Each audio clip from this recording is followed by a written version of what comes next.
Olá, bem-vindos a mais uma exploração aqui no The Deep Dive. Hoje, nosso foco são alguns dos andarilhos mais fascinantes do nosso sistema solar: asteroides, cometas e meteoroides. Temos em mãos um conjunto de fontes interessantes, principalmente recortes da Wikipédia em português, que vão nos guiar para entender o que são esses corpos, como se distinguem e, bom, o que os une. A missão é clarear as ideias sobre eles, investigar de onde vêm, se das vizinhanças cósmicas ou de cantos bem longínquos, e desvendar suas características peculiares. Vamos ver como os astrônomos os rastreiam, o que as missões espaciais nos ensinaram e abordar um ponto que mexe com a imaginação: a possível contribuição deles para a origem da vida na Terra. Certo? Vamos começar a organizar isso. Pelas definições básicas. Qual é, afinal, a diferença fundamental entre um asteroide e um cometa? Comecemos pelos asteroides. O material que recebemos os classifica como planetas menores, predominantemente do sistema solar interno. A visão clássica os separava nitidamente dos cometas, principalmente pela composição. Asteroides são basicamente rochosos ou metálicos, né? Isso. Enquanto cometas são misturas de gelo e poeira. Bolas de gelo sujas, como se dizia. E a ideia é que os asteroides se formaram mais perto do Sol. Exato. Onde o calor era muito intenso para permitir que gelos, tipo água, metano, amônia, se condensassem em grandes quantidades. Diferente do que aconteceu lá longe, onde os cometas nasceram. Justamente, nos confins gelados do sistema solar. E os meteoroides? Onde eles entram nessa história? Ah, aqui o tamanho é a chave. Tamanho. É. Uma definição mais recente da União Astronômica Internacional, de 2017, situa os meteoroides como objetos com diâmetro entre mais ou menos 30 micrômetros e 1 metro. Entendi. Então, acima de 1 metro, geralmente é asteroide. Isso. E abaixo de 30 micrômetros já vira poeira cósmica ou micrometeoroides. E o curioso é que um meteoroide pode ser um pedaço tanto de asteroide quanto de cometa, né? Exatamente, pode vir dos dois. Mas é crucial entender, sabe? Essas caixinhas, elas estão ficando cada vez mais fluidas. As novas descobertas têm mostrado que a fronteira não é tão rígida assim. Como assim? Temos, por exemplo, os chamados cometas do cinturão principal. Cometas no cinturão de asteroides? Isso não é contraditório? Pois é, são objetos com órbitas típicas de asteroides ali entre Marte e Júpiter, mas que, surpreendentemente, mostram atividade cometária. Liberam gás, poeira. Que interessante. E tem mais, os centauros ativos que ficam mais para fora e os cometas Manx. Esses últimos têm órbitas de cometa, mas olha só, a aparência é de asteroide rochoso. Caramba! Então a classificação fica complicada. Fica. Essas descobertas não invalidam tudo, claro, mas sugerem que o sistema solar primitivo era um lugar bem mais misturado e dinâmico do que aquele modelo simples de interior rochoso, exterior gelado previa. Mas ainda assim, a composição e a origem continuam sendo os pontos principais para diferenciar. Sim, rocha, metal versus gelo, poeira e interno versus externo ainda são os diferenciadores-chave, mesmo com essas exceções bem intrigantes. Entendi. Essa ideia de cometa do cinturão principal realmente bagunça a nossa arrumação, né? Mostra como o universo adora desafiar nossas classificações. Mas falando em origens mais clássicas, de onde vem a maioria desses objetos que a gente conhece? Bom, a grande maioria dos asteroides que a gente já catalogou reside no cinturão de asteroides. Aquela região enorme entre Marte e Júpiter. Isso, um lugar vasto, povoado por milhões desses corpos. E entre eles está Ceres, né? O primeiro a ser descoberto, lá em 1801. Lendo as fontes, fiquei impressionado.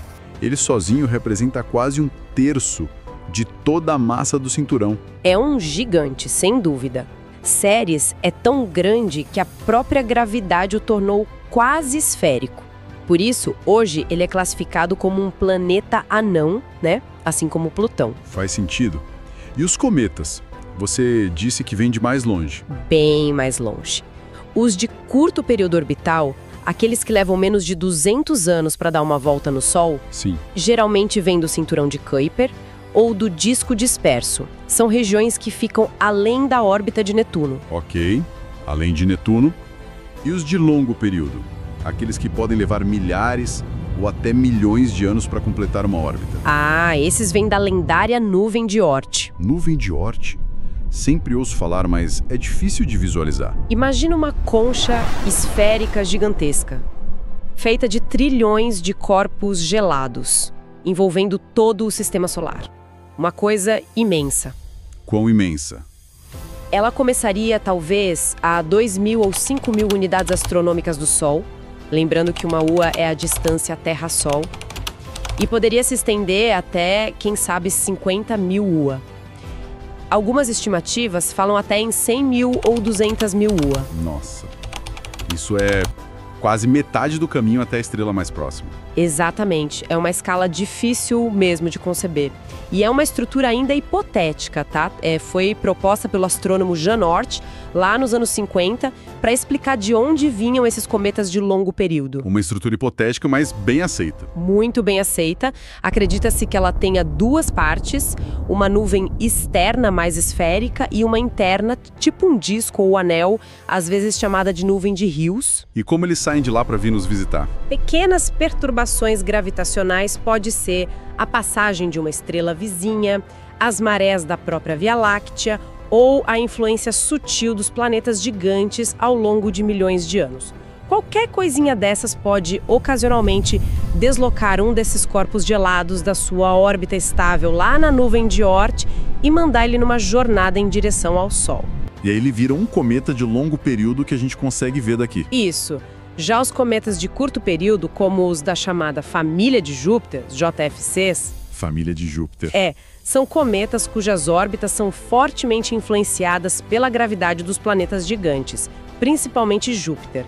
Muitos deles podem ter sido originalmente cometas de longo período que foram capturados para órbitas menores. Entendi, Júpiter meio que adota eles. Algo assim. E um ponto fascinante que as fontes destacam é que já detectamos até exocometas. Cometas fora do sistema solar. Exato, cometas orbitando outras estrelas, como Beta Pictoris.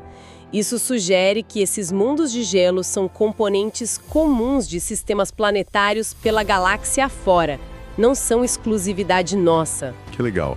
Certo, entendemos as origens. Mas e a aparência deles? Como são esses objetos de perto? Os asteroides, como a gente viu, variam muito. Temos seres com quase 1.000 quilômetros de diâmetro, quase um mini planeta. Vesta também é grande, quase esférico. São considerados protoplanetas remanescentes, né? Sobreviventes da formação do sistema solar. Isso. Mas a grande maioria é bem menor, com formas irregulares, parecem umas batatas cósmicas, sabe? Provavelmente fragmentos de colisões antigas. Ah, e uma curiosidade que as fontes trazem. O asteroide Pallas tem uma rotação bem inclinada, quase de lado, meio parecido com Urano. É verdade. Essa variedade de formas, tamanhos e até rotações nos conta histórias sobre as colisões e a evolução dinâmica lá do cinturão. E os cometas? Eles são famosos pelo espetáculo que dão quando se aproximam do Sol, certo? Aquela cabeleira, a cauda... Exatamente. É aí que a mágica acontece. O calor do Sol faz com que os gelos do núcleo do cometa sublimem. Sublimem? Ah, passa direto de sólido para gás? Isso. E esse gás arrasta poeira junto, formando uma nuvem difusa ao redor do núcleo. Essa nuvem é a coma. E essa coma pode ficar enorme, né? O material que a gente leu menciona o cometa 17P Holmes. Sim.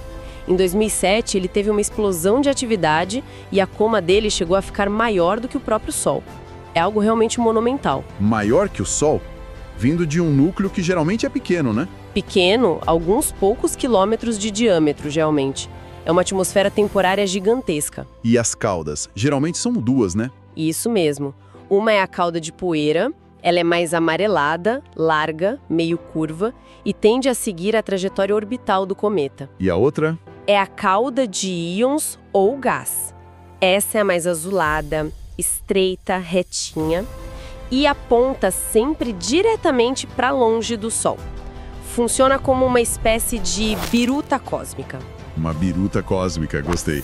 E por que elas são diferentes e apontam para lugares diferentes? Bom, a física por trás é bem interessante. Simplificando muito, a luz do Sol, a pressão da radiação solar, empurra as partículas de poeira. Daí, a cauda de poeira amarelada e curva. Ok, a luz empurra a poeira. Já o vento solar, que é aquele fluxo constante de partículas carregadas que vem do Sol, tipo prótons, elétrons, Sim. ele interage com os gases da coma, que foram ionizados, pela própria luz ultravioleta do Sol.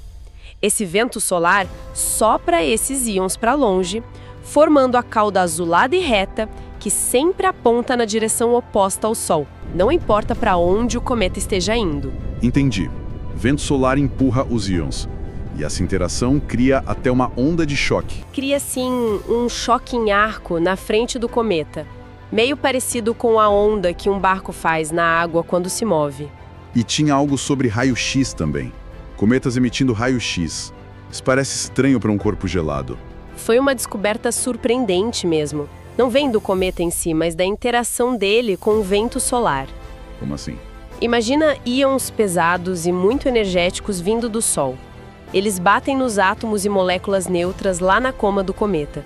Nesse choque, o íon solar pode roubar um elétron da molécula do cometa. Roubar um elétron. É um processo chamado troca de carga. E quando o íon se reorganiza depois de roubar o elétron, ele libera essa energia extra na forma de raio-x. Nossa, que complexo. E fascinante. E sobre os modelos do núcleo? O clássico é a bola de neve suja, né? Sim, foi proposto pelo Fred Whipple lá em 1950, a ideia de um núcleo feito principalmente de gelos misturados com poeira e rochas. Mas já evoluiu um pouco. Sim, observações mais recentes, como os da missão Rosetta, sugerem algumas nuances. Talvez bola de sujeira gelada seja mais preciso para alguns. Ou até modelos mais complexos, tem um chamado sorvete frito. Sorvete frito? Como assim? A ideia seria um interior poroso e rico em gelo, coberto por uma crosta mais densa, bem escura e rica em poeira orgânica. E eles são incrivelmente escuros mesmo. Escuros? Mas a gente vê eles brilhando tanto. O brilho vem da coma e das caudas, do gás e da poeira refletindo a luz do Sol. O núcleo em si, a pedra de gelo e poeira, reflete pouquíssima luz. Menos que asfalto, por causa dessa cobertura de compostos orgânicos complexos. Entendi. O núcleo é escuro, o show é da coma e das caudas. E os meteoroides quando interagem com a gente aqui na Terra? Bom, quando um desses fragmentos, seja de asteroide ou cometa, entra na nossa atmosfera em altíssima velocidade... Tipo quanto? Tipicamente acima de 20 km por segundo. É muito rápido. Uau! Aí o atrito com o ar, ou melhor, a compressão do ar na frente dele aquece o objeto a milhares de graus Celsius. E ele vira uma estrela cadente. Exato. Fica incandescente, produzindo aquele rastro de luz que a gente chama de meteoro ou, popularmente, estrela cadente. Geralmente isso acontece lá em cima, entre 75 e 120 quilômetros de altitude. E aqueles meteoros super brilhantes que parecem bolas de fogo? São as bolas de fogo ou bólidos. Podem ser tão brilhantes quanto Vênus ou até mesmo a Lua cheia.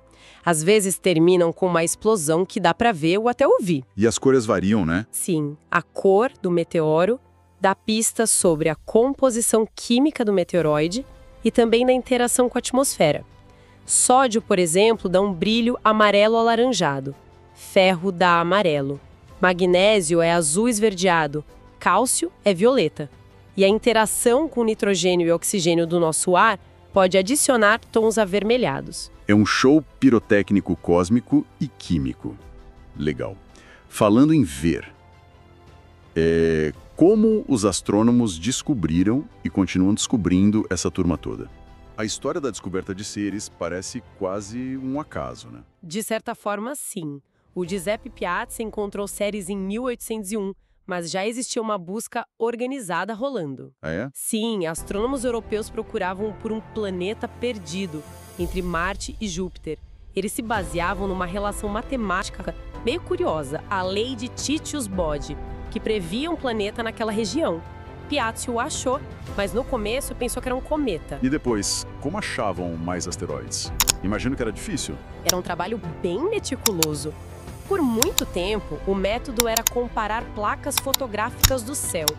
Tiravam fotos com algumas horas ou dias de diferença. E procuravam o pontinho que se mexeu. Exatamente. Usavam um aparelho chamado estereoscópio para comparar as placas e buscar aquele pontinho que tinha se movido em relação às estrelas fixas no fundo. Exigia muita paciência. Imagina. E hoje em dia, deve ser bem diferente. Completamente diferente. A tecnologia revolucionou a busca. Hoje temos levantamentos automatizados, como Linear, Pan-STARRS, Atlas, NEOWISE. São nomes que a gente ouve bastante. São telescópios robóticos com câmeras digitais super sensíveis, aqueles sensores CCDs avançados e softwares poderosos que analisam as imagens e detectam sozinhos os objetos em movimento. Isso deve ter aumentado muito o número de descobertas. Lá em 2020. 1 milhão? Incrível! E pensar que os primeiros tinham até símbolos astrológicos, tipo uma foice para Ceres e uma lança para Palas. Sim, mas ficou impraticável criar símbolos para tantos objetos, né? Aí passaram para o sistema de número entre parênteses que a gente usa hoje. Faz sentido? E com os cometas? A história das observações é mais antiga ainda, né? Bem mais antiga. Existem registros em ossos oraculares chineses de milênios atrás. Por muito tempo, a natureza deles foi debatida. Aristóteles, na Grécia Antiga, achava que eram fenômenos atmosféricos. Tipo nuvens ou relâmpagos? Isso. Mas já no século I d.C., o filósofo romano Sêneca questionava essa ideia. Suspeitava que fossem corpos celestes mesmo. E quem provou? A prova definitiva veio no século XVI com o astrônomo dinamarquês Tycho Brahe. Ele usou a paralaxe. Aquela diferença na posição aparente quando vista de lugares diferentes. Exato. Ele usou a paralaxe para mostrar que o grande cometa de 1577 estava muito, muito mais distante que a Lua. Isso provou a natureza celestial deles, não eram coisas da nossa atmosfera. E a compreensão da órbita deles, como eles se movem. Aí o grande passo foi do Edmund Halley, no início do século XVIII. Ele usou as leis da gravitação de Newton que tinham acabado de ser publicadas. As famosas leis de Newton. Isso. Halley analisou registros históricos e calculou as órbitas de vários cometas.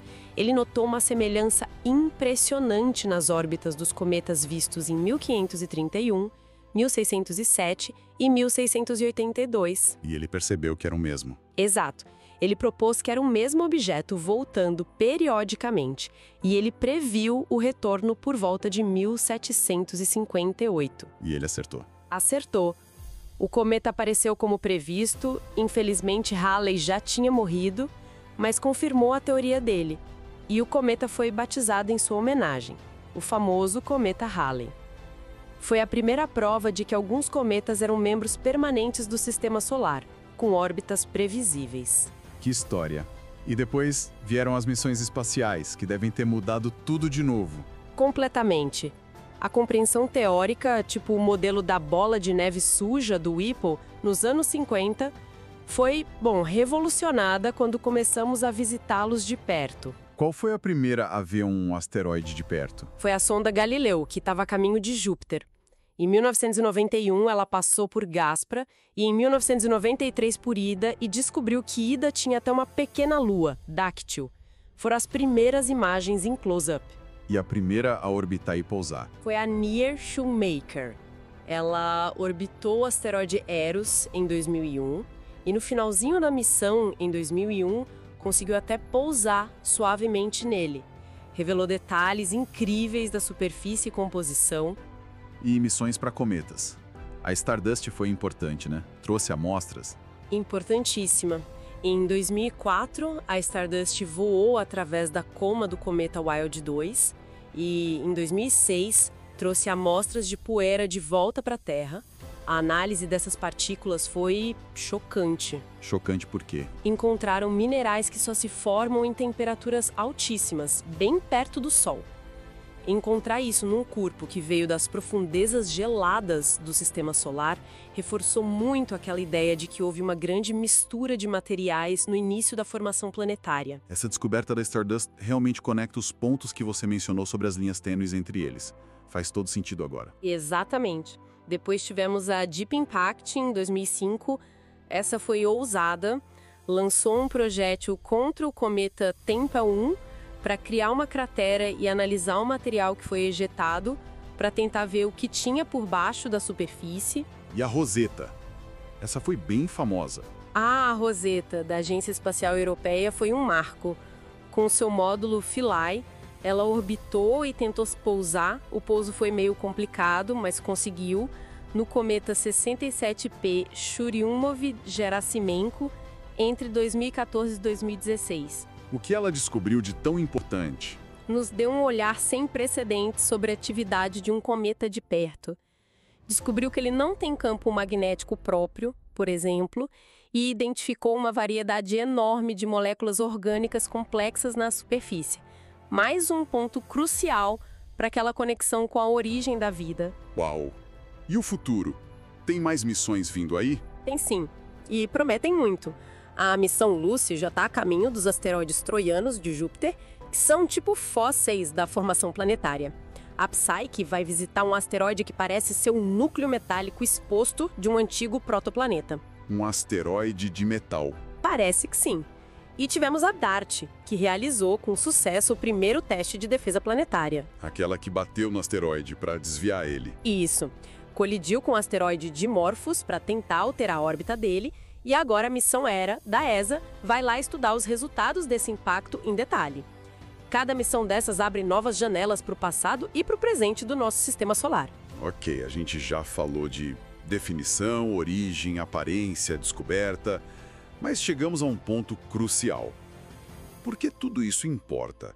Sabe, além da pura curiosidade científica, qual a relevância disso para nós aqui na Terra?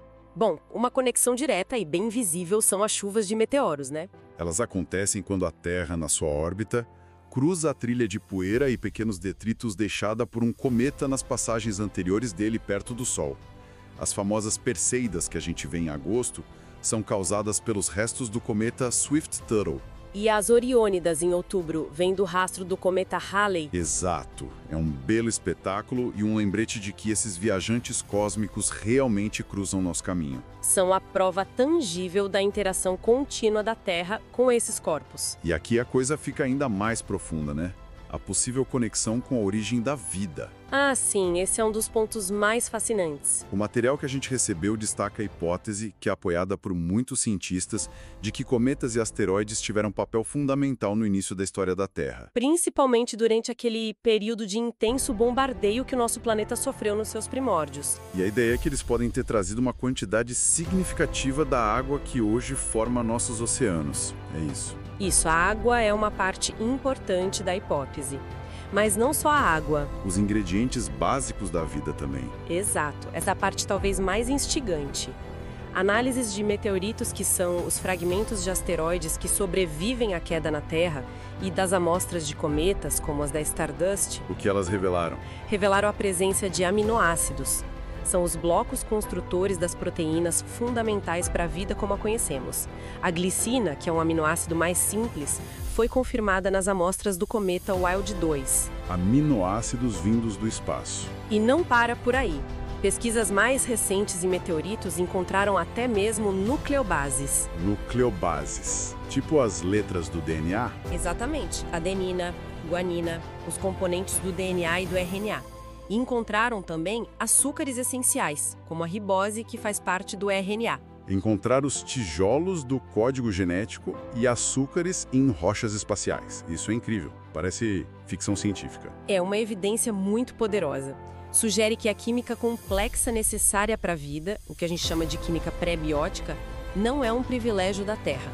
Ela pode ocorrer naturalmente em outros ambientes do sistema solar, como no interior de asteroides ou cometas. E esses materiais foram entregues aqui pela queda desses corpos. Essa é a ideia. Isso dá muita força para a hipótese da panspermia. Não necessariamente que a vida pronta chegou do espaço, mas que seus componentes fundamentais, os ingredientes, podem ter vindo de fora. E essa entrega não parou, né? As fontes mencionam um fluxo constante até hoje. É impressionante, de fato. As estimativas são de que algo em torno de 25 milhões de meteoroides, micrometeoroides e outras partículas de poeira espacial entram na nossa atmosfera todos os dias. 25 milhões por dia? Por dia. Isso soma umas 15 mil toneladas de material extraterrestre por ano caindo na Terra. 15 mil toneladas por ano. A maior parte é poeira ou partículas minúsculas que queimam lá em cima sem nem deixar rastro visível, mas é uma chuva cósmica contínua. Então, esses objetos não são apenas curiosidades distantes. Eles podem ser parte da nossa própria história de origem e continuam interagindo com o nosso planeta o tempo todo. Precisamente, o estudo deles nos ajuda a montar o quebra-cabeça da formação do sistema solar, da Terra e talvez da própria vida. E a dinâmica continua. Como assim? A gente vê cometas extintos, por exemplo, aqueles que já gastaram todo o seu gelo volátil e agora se parecem muito com asteroides. Estima-se que talvez uns 6% dos asteroides próximos da Terra sejam esses núcleos cometários adormecidos. Interessante. Temos também os cometas perdidos, cujas órbitas a gente calculou uma vez, mas depois não conseguiu reencontrar. Isso mostra a natureza meio caótica de algumas dessas trajetórias. E eventos mais dramáticos também acontecem, né? Sim, como a colisão do cometa Shoemaker-Levy 9 com Júpiter em 1994. Ele se fragmentou em múltiplos pedaços antes do impacto e as cicatrizes na atmosfera de Júpiter foram visíveis por meses. Foi um lembrete bem dramático de que essas interações violentas ainda acontecem e moldam os planetas. É verdade, eu lembro das fotos. E até fenômenos mais sutis, como aqueles relatos de sons estranhos, tipo estalos, assobios, durante chuvas de meteoros muito intensas.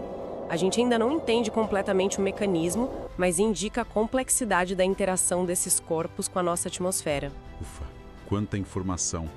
Recapitulando então. Asteroides, cometas e meteoroides. Começamos com definições que pareciam claras. Rocha versus gelo, perto versus longe. Tamanho. Mas vimos que a realidade é bem mais complexa, né?